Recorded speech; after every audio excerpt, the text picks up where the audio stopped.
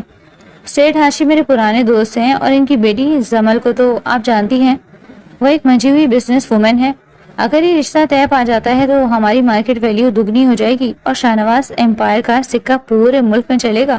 ثروت بیگم نے ناگواری سے اپنا سر جھٹکا۔ آپ کو ہر رشتے میں صرف نفع اور نقصان ہی کیوں نظر آتا ہے شاہ نواز صاحب؟ شادی کوئی تجارتی معاہدہ نہیں ہوتی کہ جہاں صرف بینک بیلنس دیکھا جائے۔ زمل اپنی جگہ بہت بڑی بزنس ٹائکون ہوگی، مگر اس کے مزاج میں وہ لچک نہیں ہے جو ایک گھر سنبھالنے والی خاتون میں ہونی چاہیے۔ زرنش تو آریان کے ساتھ بچپن کی ساتھی ہے، اور یہی تو اصل مسئلہ ہے ثروت بیگم۔ شاہ نواز صاحب نے بات مکمل ہونے سے پہلے ہی لقمہ دیا۔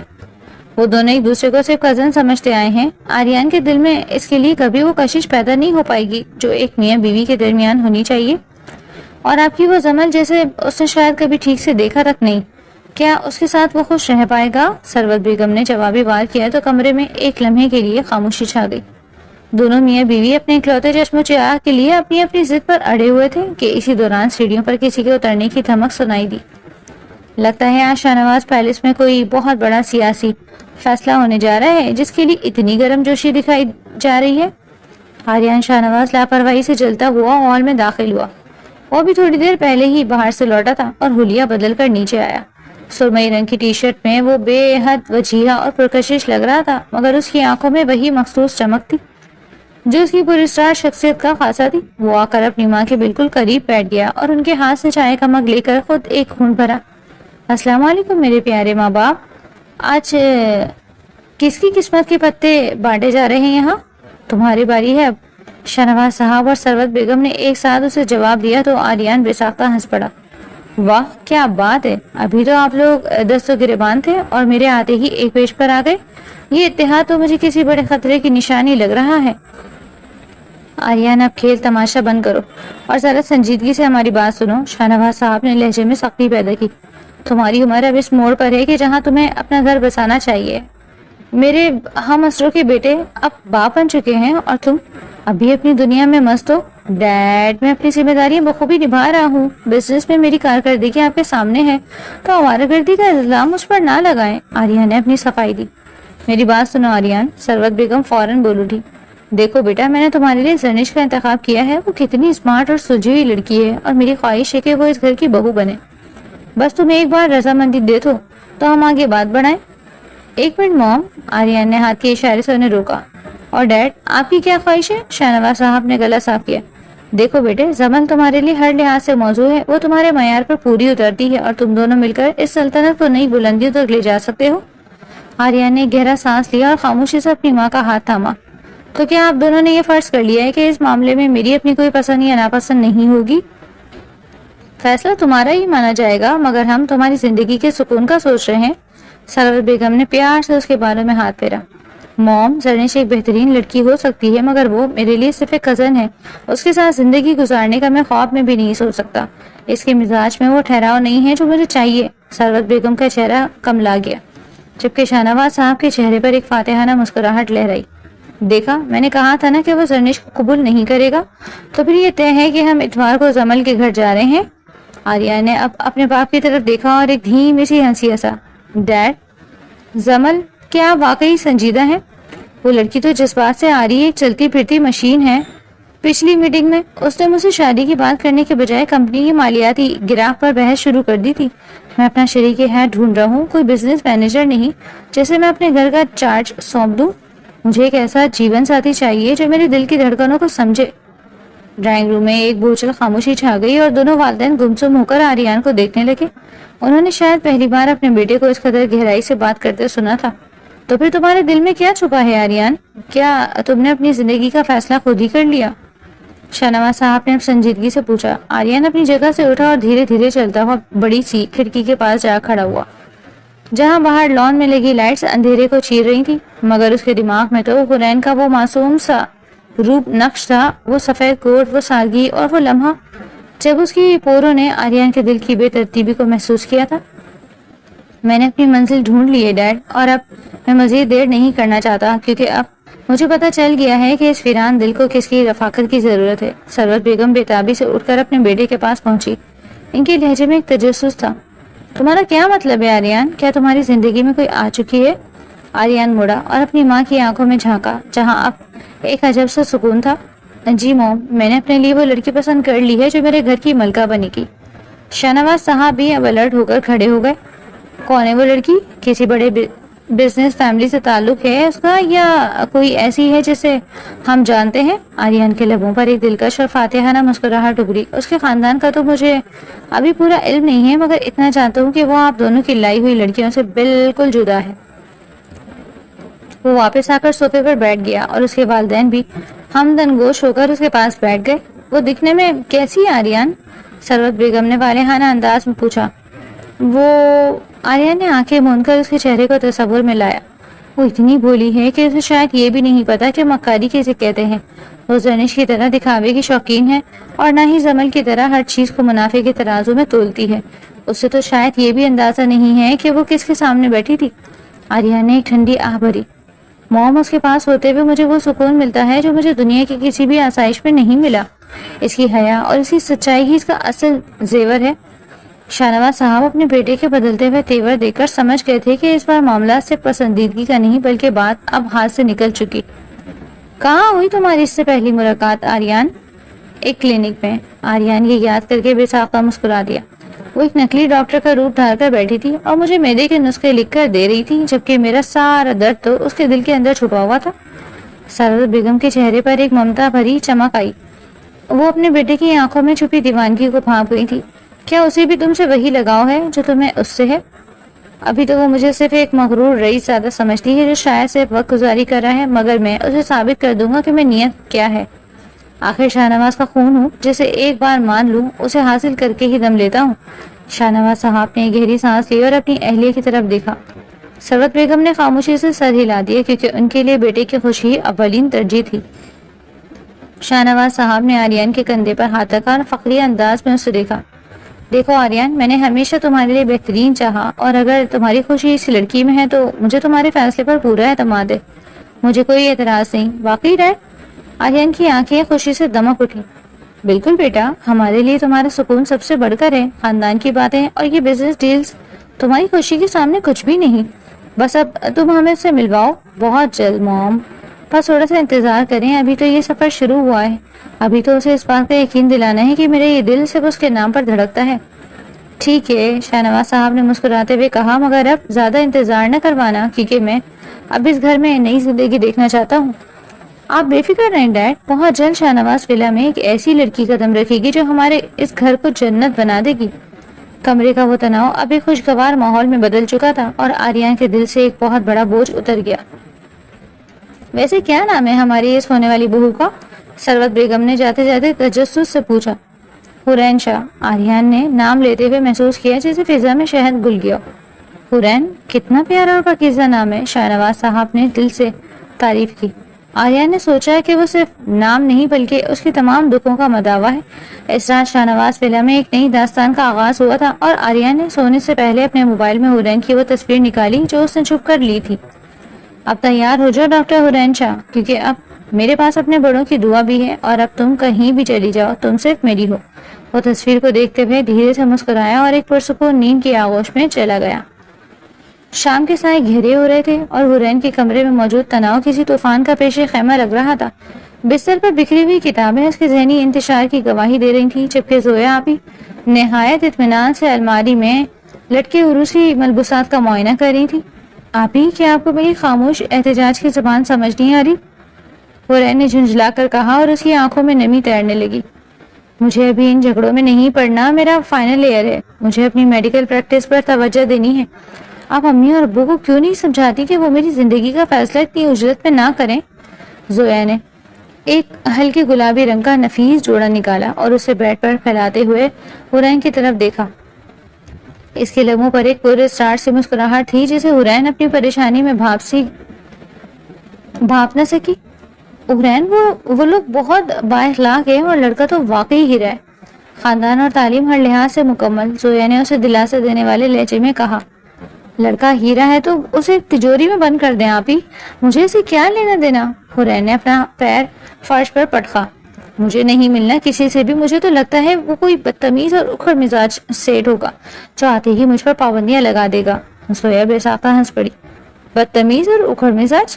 تم بنا حرین، بس اب یہ بحث ختم کرو اور جلدی سے تیار ہو جاؤ، مہمان کسی بھی لمحے پہنچ سکتے ہیں، اور دیکھنا کوئی ایسی حرکت نہ کرنا کہ امی کو شرمندگی اٹھانی پڑے۔ زویا یہ کہہ کر کمرے سے باہر نکل گئی اور حرین کو اس کی سوچوں کے ساتھ اکیلا چھوڑ دیا۔ حرین بیڈ کے کنارے بیٹھ گئی اور ایک گہرا سانس لیا۔ اس کا دل چاہا کہ وہ چیخ چیخ کر روئے، مگر اس وقت اس کے ذہن میں اس انجان لڑکے کے بجائے کسی اور کا چہرہ گھوم رہا تھا۔ آریان شاہ نواز، وہی پراسرار شخصیت، وہی گہری آنکھیں اور وہی دھڑکنوں کو بے ترتیب کر دینے والا انداز۔ کاش، حرین نے سرگوشی کی، کاش وہ رشتہ آریان کا ہوتا، مگر پھر اس نے فوراً اس خیال کو جھٹک دیا کہ وہ ایک بہت بڑا بزنس مین ہے، وہ بھلا میرے جیسے عام گھرانے میں کیوں آئے گا؟ ایک دم اس کے دماغ میں شرارت کا ایک خیال پھوندا اور اس کی اداس آنکھیں چمک اٹھی۔ ٹھیک ہے، اگر یہ لوگ میری مرضی کے بغیر یہاں آ رہے ہیں تو میں بھی حرین شاہ ہوں، ایسا استقبال کروں گی کہ دوبارہ یہاں کا راستہ بھول جائیں گے۔ وہ تیزی سے کچن کی طرف بھاگی جہاں ملازمہ ناشتہ تیار کر رہی تھی۔ حرین نے اسے کسی بہانے باہر بھیجا اور خود چائے کے برتن سنبھال لیے۔ پتی کی خوشبو فضا میں اٹھ رہی تھی، مگر حرین کا پورا دھیان نمک کے ڈبے پر تھا۔ بہت اچھا رشتہ ہے نا آپی، ابھی پتہ چل جائے گا کہ یہ رشتہ کتنا پائیدار ہے۔ اس نے شیطانی مسکراہٹ کے ساتھ چائے میں چینی کے بجائے تو بھرے ہوئے چمچ نمک کے ڈال دیے اور اوپر سے ہلکی سی کالی مرچ بھی چھڑک دی تاکہ ذائقہ یادگار بن جائے۔ یہ ہوئی نا میری اسپیشل چائے، جب وہ اس کا پہلا گھونٹ بھریں گے تو خود ہی توبہ کر کے بھاگ جائیں گے، نہ رہے گا بانس نہ بجے گی بانسری۔ وہ تیار ہو کر جب ڈرائنگ روم کی طرف بڑھی تو اس کا دل زور سے دھڑک رہا تھا۔ اس نے جان بوجھ کر بہت سارا سادہ حلیہ بنایا تھا تاکہ وہ پہلی نظر میں ہی ناپسند کر دی۔ جیسے ہی وہ ٹرے اٹھائے اندر داخل ہوئی، کمرے میں ایک دم خاموشی چھا گئی۔ شاہنواز صاحب اور سرور بیگم اپنے پورے روب کے ساتھ وہاں موجود تھے، جبکہ حرین کے والدین ان کی آؤ بھگت میں مصروف تھے۔ السلام علیکم، حرین نے بہت دھیمی اور بے چارگی بھری آواز میں کہا، نظریں جھکائے رکھی۔ وعلیکم السلام بیٹا، سروت بیگم نے محبت سے اسے اپنے پاس بلایا۔ ماشاءاللہ، زویا صحیح کہہ رہی تھی، حرین تو واقعی پریوں جیسی ہے۔ حرین نے دل میں سوچا کہ آنٹی ابھی آپ جب یہ چائے پئیں گی تو آپ کو مجھ میں چڑیل نظر آنے لگے گی۔ وہ سب کو چائے پیش کرنے لگی اور اسے اس لمحے کا انتظار تھا جب کوئی پہلا گھونٹ بھرے گا۔ شاہنواز صاحب نے کب اٹھایا ہی تھا کہ اچانک سروت بیگم بولی، ذرا ٹھہریں، آریان کو آ لینے دیں، پھر سب مل کر چائے پئیں گے، وہ بس پارکنگ کر کے آ ہی رہا ہے۔ حرین کا سانس حلق میں اٹک گیا۔ آریان؟ کیا اس نے وہی نام سنا جو اس کے دل میں بسا تھا؟ نہیں، یہ کوئی اتفاق بھی ہو سکتا ہے۔ ابھی وہ اپنی حیرت پر قابو پانے کی کوشش کر ہی رہی تھی کہ باہر سے بھاری قدموں کی چاپ سنائی دی اور وہی جانی پہچانی مہک ڈرائنگ روم میں پھیل گئی۔ کستوری اور سندل کی وہ ملی جلی خوشبو جو حرین کے حواسوں پر چھائی ہوئی تھی۔ السلام علیکم، ایک معروف اور مانوس آواز فضا میں گونجی تو حرین کو لگا جیسے اس کے پیروں تلے سے زمین سے رک گئی ہو۔ اس نے جھٹکے سے سر اٹھایا تو سامنے سیاہ سوٹ میں ملبوس آریان شاہنواز کھڑا تھا۔ اس کے چہرے پر وہی فاتحانہ اور شرارتی مسکراہٹ تھی۔ حرین اپنی جگہ سے تقریباً اچھل پڑی اور اس کی انگلی آریان کی طرف اٹھ گئی۔ آپ یہاں کیا کر رہے ہیں آپ؟ حرین کے منہ سے نکلا تو سب ہنس پڑے۔ شاہنواز صاحب نے کہکا لگایا، لگتا ہے ہماری بہو کو سرپرائز پسند نہیں آیا۔ آریان نہایت اطمینان سے حرین کے بالکل سامنے والے صوفے پر بیٹھ گیا اور اپنی گہری آنکھوں سے اسے دیکھا۔ کیوں ڈاکٹر صاحبہ، کیا آپ کو لگا تھا کہ آپ کا مریض راستہ بھٹک گیا ہے؟ حرین کا چہرہ شرم سے گلابی ہو گیا۔ اسے اب سمجھ آیا کہ یہ سب ایک منظم منصوبہ تھا۔ تو یہ سب آپ کا کیا دھرا ہے؟ حرین نے ہکلاتے ہوئے پوچھا تو آریان نے آئی برو جھکایا۔ میں نے کہا تھا نا کہ ادھار سود سمیت چکانا پڑے گا، تو بس میں وہی حساب برابر کرنے آیا ہوں پوری زندگی کے لیے۔ زویا مسکراتے ہوئے بولی کہ یہ وہی پیشنٹ ہے جس کی تشخیص تم نے کلینک میں کی تھی۔ حرین کو ایک طرف خوشی ہو رہی تھی تو دوسری طرف اسے اپنی چائے یاد آئی اور اس کے ہاتھ پاؤں ٹھنڈے ہونے لگے۔ آریان نے مسکراتے ہوئے میز کی طرف ہاتھ بڑھایا اور وہی نمکین چائے کا کپ اٹھا لیا۔ نہیں، حورین تقریباً چلائی تو سب چونک گئے۔ آریان کا ہاتھ رک گیا۔ کیا ہوا حورین؟ اس نے حیرت سے پوچھا۔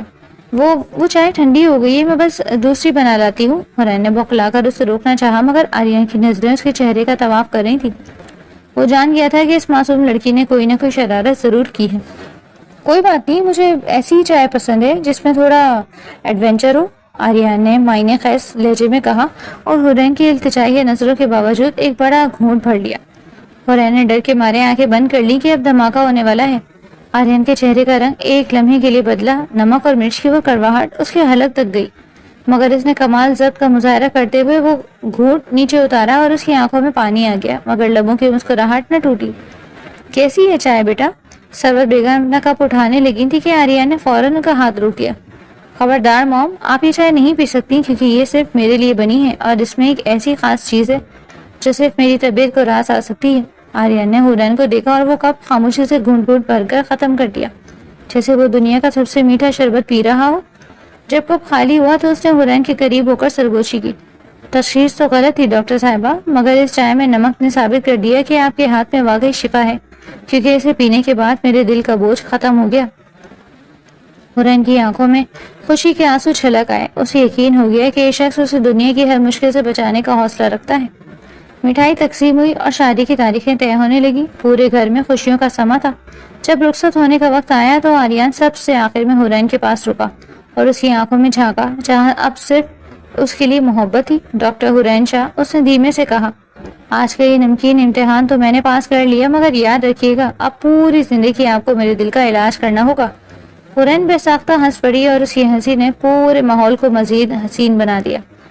کوشش کروں گی مسٹر آریان شاہ نواز، مگر شرط یہ ہے کہ اب آپ کبھی بھی مریض بن کر نہیں آئیں گے بلکہ ہمیشہ میرے ہمسفر بن کر رہیں گے۔ آریان نے ایک آخری بار اسے دیکھا، ایسی نظر جس میں عمر بھر کی رفاقت کا عہد تھا، اور پھر وہ اپنے والدین کے ساتھ رخصت ہو گیا۔ حورین نے اپنے سینے پر ہاتھ رکھا جہاں اب ایک سکون تھا، ایک قرار تھا جو اسے آریان کی صورت میں مل گیا تھا۔ شکریہ آریان شاہ نواز، میری ادھوری زندگی کو مکمل کرنے کے لیے۔ حورین نے ہوا میں سرگوشی کی اور اس کے چہرے پر موجود حیا کی سرخی اس حسین اختتام کی گواہ بن گئی۔